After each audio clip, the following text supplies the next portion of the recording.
Dan memberi itu tidak harus nunggu kaya. Gambarannya Quran tentang orang baik itu gimana? Alladzina yunfikuna fis sarra wadh-dharra. Bukan fis sarra saja, ketika wadh-dharra juga. Saya pernah guyon sama orang kaya di Jakarta. Dia uangnya miliaran, mungkin malah triliun. Guyon sama saya, Gus, saya ini sudah sekian bangun masjid di mana-mana. Saya ini berarti hebat. Enggak, kata saya.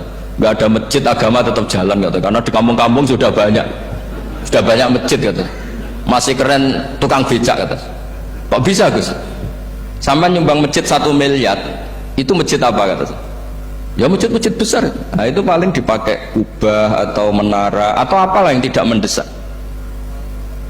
Tapi kalau orang miskin ngutangi orang miskin itu, kalau nggak utang hari itu nggak makan. Kan nggak mungkin tukang becak ke utang ada bank atau orang kaya raya, kan kenal saja enggak. Mesti orang miskin utangnya sama orang miskin.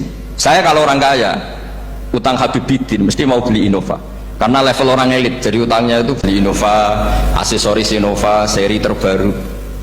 Tapi kalau orang miskin sama orang miskin utangnya itu beras untuk nyawa ya. Artinya apa? Kalau saya diutangi Habibidin untuk beli Innova, itu ganjarannya itu sekunder. Tapi kalau sesama orang miskin itu ganjarannya primer. Keren mana hutang-hutangannya orang miskin sama orang kaya? Satu menyelamatkan nyawa, satu menyelamatkan citra. Dia baru sadar, ternyata orang miskin lebih hebat ketimbang saya, lebih hebat, tapi tidak usah ditiru, kata saya. Cuma dia menjadi tidak sombong sekian miliar yang disumbangkan ke masjid, karena dia menjadi tahu ternyata itu tidak banget. Nah, kecuali masjid-masjid yang kamu nyumbang memang masjid perintis di daerah-daerah yang belum ada masjid. Kalau masjid-masjid besar itu kan kadang kebutuhannya sudah selera, bukan pokok. Nah, saya ini cerita ya, jadi supaya orang tahu lah. Zaman Nabi itu orang sudah selesai semua dengan dirinya sendiri. Jadi maksud saya Islam nggak apa-apa tanpa masjid, itu masjid yang sudah sifatnya selera. Indonesia kan masjid sudah sifatnya selera semua. Yang dikatakan masjid pokok kan yang dipakai sholat bisa, dipakai alat sesuci bisa. Tapi kalau sudah selera ya pondasinya harus begini, lampunya harus dari kristal, terus kubahnya itu sudah selera.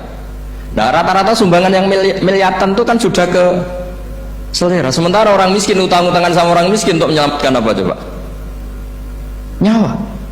Artinya para orang miskin jangan kecil hati, wah saya sudah kok hanya 2 kilo, tapi 2 kilo nyawa.